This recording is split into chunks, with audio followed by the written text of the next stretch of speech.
Hello, my dear students. How are you all? I hope that you are happy, healthy, and fantastic. You are welcome to Symbolic Education. Symbolic Education में आपका स्वागत है। Dear students, आज की इस class में हम आपकी 11th क्लास की इंग्लिश की बुक हॉर्नबिल के पोएम नंबर 4 यानी कि चाइल्डहुड के क्वेश्चन सीरीज को स्टार्ट करने वाले हैं और ये देखेंगे कि जो क्वेश्चंस आपको इस पोएम में पूछे गए आप उसके आंसर कैसे देंगे। आई होप कि आप सभी क्वेश्चंस को बड़े ध्यान से सुनेंगे, समझेंगे और उनके आंसर को सीखने की कोशिश करेंगे और साथ साथ आप उनके आंसर को सीखते हुए अपनी इंग्लिश को भी इम्प्रूव करने की कोशिश करेंगे। तो ज़्यादा समय ना लेते हुए लेते हैं इसका पहला क्वेश्चन। तो जैसा कि आप यहाँ पर पहला क्वेश्चन देख रहे हैं, क्वेश्चन नंबर 1 जो कि आपके थिंक इट आउट कॉलम में दिया गया है। तो इसमें आपसे पूछा गया कि आइडेंटिफाई द स्टेंजा, यानी कि आपको इस कविता में जो स्टेंजा जो अनुच्छेद दिए गए उनकी पहचान करनी है। दैट टॉक्स जो कि बात करता है, ऑफ ईच ऑफ फॉलोइंग जो कि प्रत्येक जो 3 पॉइंट आपके सामने जो निम्नलिखित हैं इनके बारे में बात करते हुए जो स्टेंजा है इस कविता के उनकी आपको पहचान करनी है। तो जो पहला है वह है इंडिविजुअलिटी यानी कि व्यक्तिकता, उसके बाद है रैशनलिज्म यानी कि तार्किकता और तीसरा है हिपोक्रेसी यानी कि पाखंडता। तो जो 3 पॉइंट आपके सामने हैं इनके बारे में बात करते हुए इस पोएम में जो स्टेंजा है आपको उसकी पहचान करनी है। तो इसका आंसर में आप सबसे पहले लिखते हैं कि इंडिविजुअलिटी यानी कि व्यक्तिकता, यानी कि यहाँ पर एक पर्सनल व्यक्ति के बारे में, पर्सनल थॉट्स के बारे में जो बातें हो रही हैं वो कौन सा स्टेंजा में बताता है। तो आपके सामने स्टेंजा लिखा हुआ है कि when did my childhood go, कि मेरा बचपन कब चला गया। वाज इट व्हेन, क्या ये वह समय था। When I found my mind was really mind, कि जब मैंने देखा कि मेरे विचार, मेरे जो मस्तिष्क है, जो सोचने समझने के जो विचार है, जो शक्ति है वो सचमुच मेरी ही थी। To use whichever way I chose, और जिनको मैं अपने मन चाहे तरीके से प्रयोग करूँ। आई होप कि आपने जो ये कविता है बड़े ध्यान से सुनेगी। जब आप इस कविता को एक बार फिर से देखते हैं हमारे पिछले लेक्चर में तो आपको सारी चीज़ें बहुत अच्छे से समझाई गई है। आप एक बार वहाँ पर जाकर इसको पूरी डिटेल में अच्छे से समझेंगे। तो जो ये आपके सामने जो स्टेंजा है, जो ये पूरा स्टेंजा है, ये इसमें इंडिविजुअलिटी यानी कि व्यक्तिगता के बारे में, पर्सनल जो पर्सनैलिटी होती है व्यक्ति की उसके बारे में बात करते हैं कि when did my childhood go, was it when I found my mind was really mine to use whichever way I chose, producing thoughts that were no's of other people, यानी कि जो उस समय मेरे मस्तिष्क में जो विचार आ रहे हो किसी अन्य लोगों के लिए नहीं बल्कि वो मेरे अपने ही हैं। But my own and mine alone, जो बिल्कुल मेरे अपने ही विचार है। तो यहाँ पर बात हो रही है इंडिविजुअलिटी के बारे में, यानी कि एक व्यक्तिगत सोच, एक पर्सनल विचारों को ध्यान में रखते हुए। अगला है रैशनलिज्म यानी कि तार्किकता। तो इस चीज़ को बताते हुए यहाँ पर आपके सामने जो स्टेंजा हुआ है कि when did my childhood go, कि मेरा बचपन कब गया। Was it the day I ceased to be 11, कि जब मैं 11 साल का होकर के अपनी उम्र में आगे बढ़ रहा था, क्या ये उस समय है कि जब मेरा बचपन चला गया। वाज इट द टाइम, क्या ये वह समय था। आई रियलाइज्ड, कि जब मैंने महसूस किया दैट हेल एंड हेवन, स्वर्ग और नर्क could not be found in geography, कि सांसारिक भूगोल में ना ही कोई स्वर्ग है ना ही कोई नर्क है। कि जब मैंने महसूस किया कि therefore could not be, और ना ही ये हो सकते हैं, तो क्या उस समय का जो समय था तो क्या उस समय मेरा बचपन चला गया। तो यहाँ पर एक तार्किक बातें हो रही है, एक लॉजिक भरी बात हो रही है कि क्या ऐसा वाकई में था कि जब मैं ऐसा समझने लगा तो क्या उस समय मेरा बचपन चला गया। अब बात यहाँ पर हो रही है हिपोक्रेसी के बारे में यानी कि पाखंड के बारे में। तो यहाँ पर जो ये स्टेंजा वो कहता है कि when did my childhood go, कि मेरा बचपन कब गया। Was it the time I realised that adults were not all they seem to be, यानी कि जब मैंने महसूस किया कि जो बड़े होते हैं वो बिल्कुल ऐसे नहीं होते जैसे कि वो प्रतीत होते हैं। दे टॉक ऑफ लव, यानी कि वे प्रेम के बारे में बात करते हैं। प्रीस्ट ऑफ लव, और प्रेम के बारे में प्रचार करते हो, उपदेश भी देते हैं। बट लेकिन did not act so lovingly, और प्रेम पूर्वक किसी से बात ही नहीं करते। तो क्या ये वह समय था कि जब मेरा बचपन चला गया। तो यहाँ पर एक है पाखंड के बारे में, यानी कि सचमुच बात कुछ और होती है लेकिन झूठी बातें हमारे व्यवहार में पाई जाती है कि बड़े हमेशा प्रेम पूर्वक बातों का एक बखान करते हैं, वर्णन करते हैं, हमेशा प्रेम और स्नेह के बारे में बात करते हैं, लेकिन वो एक दूसरे से प्रेम पूर्वक व्यवहार नहीं करते।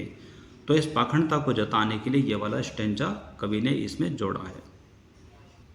अब आपके सामने क्वेश्चन नंबर 2, क्वेश्चन नंबर 2 में आपसे पूछा गया है कि what according to the poem, यानी कि इस पोएम के अनुसार what is involved in the process of growing up, यानी कि जब व्यक्ति की परवरिश होती है, जब व्यक्ति बड़ा होता है तो उसमें क्या क्या चीज़ें शामिल होती है इस कविता के अनुसार। तो इसके आंसर में आप बताएंगे कि the process of growing up involves mainly 4 things, यानी कि जो व्यक्ति का जो विकास होता है, जब उसकी परवरिश होती है, जब वो बड़ा होता है तो उसमें 4 बातें मुख्य रूप से शामिल होती है। जो पहला वो है रैशनैलिटी ऑफ माइंड, यानी कि जो उसका जो दिमाग है उसके बारे में वो दिमागी जो तर्क प्रस्तुत करता है वो होना चाहिए। दूसरा हिपोक्रेसी इन वर्क, यानी कि जो कार्य में जो पाखंडवाद है वो भी शामिल रहता है। अब इसमें क्या है कि इंडिविजुअलिटी ऑफ थॉट्स, और वहाँ पर व्यक्ति के अपने विचार, व्यक्तिगत विचार उसमें शामिल होते हैं। लॉस ऑफ इनोसेंस, और वहाँ पर वो अपनी मासूमियत को खो देता है, यानी कि जब वो बड़ा होता है तो उसकी मासूमियत पीछे रह जाती है। जैसे कि इस पोएम में आपको बताया गया कि इस पोएम के अनुसार मनुष्य की जो मासूमियत है वो बिल्कुल जो इन्फेंट होता है, जो शिशु होता है, उसकी मुस्कुराहट में छिपी रहती है, और जैसे जैसे वो बड़ा होता है वो सारी की सारी जो मासूमियत है वो धीरे धीरे खत्म होना शुरू हो जाती है। अब हम लेते हैं क्वेश्चन नंबर 3। क्वेश्चन नंबर 3 में आपसे पूछा है कि what is the poets feeling towards childhood, यानी कि एक बचपन को लेकर के हमारे कवि की क्या फीलिंग है, क्या भावनाएं हैं। तो इसका आंसर में आप लिखते हैं the poet Mrs the days of his childhood, की जो कवि है वो अपने बचपन के दिनों को बड़ा याद करते हैं। नाउ, और अब, वैन ही अंडरस्टैंड, की अब वो समझते हैं, यानी कि जब अब कि वो समझदार हो गए हैं ये बात जानने में, द रियलिटी ऑफ एवरीथिंग, यानी कि हर एक चीज़ की सच्चाई को वो समझने लगे हैं। He misses his innocence as child, फिर वो अपनी मासूमियत को याद करते हैं एक बच्चे के रूप में। ही नोज, उन्हें पता है, वो जानते हैं, that he will never get back his childhood, कि उनको अपना बचपन दोबारा कभी वापस मिल ही नहीं सकता। अब है क्वेश्चन नंबर 4। क्वेश्चन नंबर 4 में आपसे पूछा है कि which do you think are the most poetic lines and why, यानी कि इस पूरी कविता में सबसे ज़्यादा काव्यात्मक लाइनें कौन सी हैं और क्यों हैं। तो इसके बारे में आप क्या कहते हैं। तो इसके आंसर में आप लिखते हैं कि the lines seem the most poetic to me, यानी कि जो निम्नलिखित जो लाइनें हैं वो मुझे सबसे ज़्यादा काव्यात्मक पंक्तियाँ के रूप में नज़र आती हैं, यानी कि सबसे ज़्यादा काव्यात्मक जो भाव है वो इन दोनों पंक्तियों में है। वो कहते हैं कि it went to some forgotten places, यानी कि जब वो अपने बचपन को ढूंढते हैं वो कहते हैं कि यह ऐसे स्थानों पर चला गया जिनको हम भूले पड़े हैं, यानी कि भूले बिसरे स्थानों पर मेरा बचपन चला गया। दैट इज़ हिडन, जो कि छिपा हुआ है, इन एन इन्फेंट्स फेस, जो कि एक शिशु के चेहरे में छिपा, उसकी मुस्कान में छिपा हुआ है। जो ये 2 लाइनें बहुत ही ज़्यादा पोइटिक हैं। दीज 2 लाइन्स, ये 2 पंक्तियाँ हैव गुड रिदमिक क्वालिटी, यानी कि इसके अंदर बहुत ही अच्छी क्वालिटी है, जो कि सुर लय ताल की जो क्वालिटी है वो है। हेयर, और यहाँ चाइल्डहुड हैज़ बीन पर्सनफाइड, की जो बचपन है उसको मानवीयकरण प्रदान किया गया है, यानी कि मानवीयकरण किया गया है।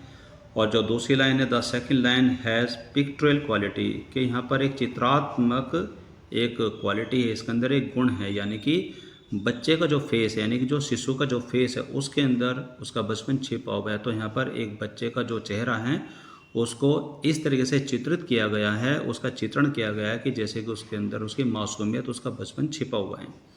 द इनोसेंट फेस, और जो उसका मासूम चेहरा है, ऑफ एन इन्फेंट, एक शिशु का जो मासूम चेहरा होता है, seems to have appeared before our eyes, कि वो हमारे सामने इस तरीके से प्रतीत होता है, इस तरीके से वो हमारे सामने प्रकट होता है। As we read the lines, कि जैसे कि हमने ये लाइनें पढ़ी हैं, कि वो बिल्कुल मासूमियत से भरा हुआ रहता है।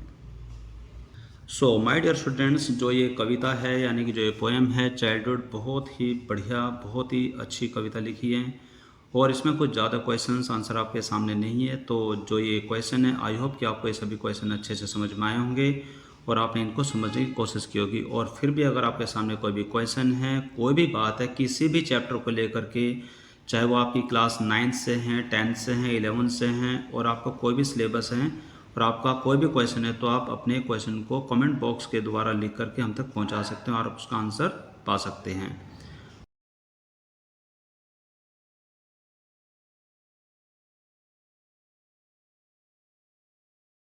तो आज की क्लास में सिर्फ इतना ही। This is all for now for today's class. अब हम मिलेंगे हमारे अगली क्लास में with a new topic, with a new chapter. Till then take care, bye bye, have a nice day.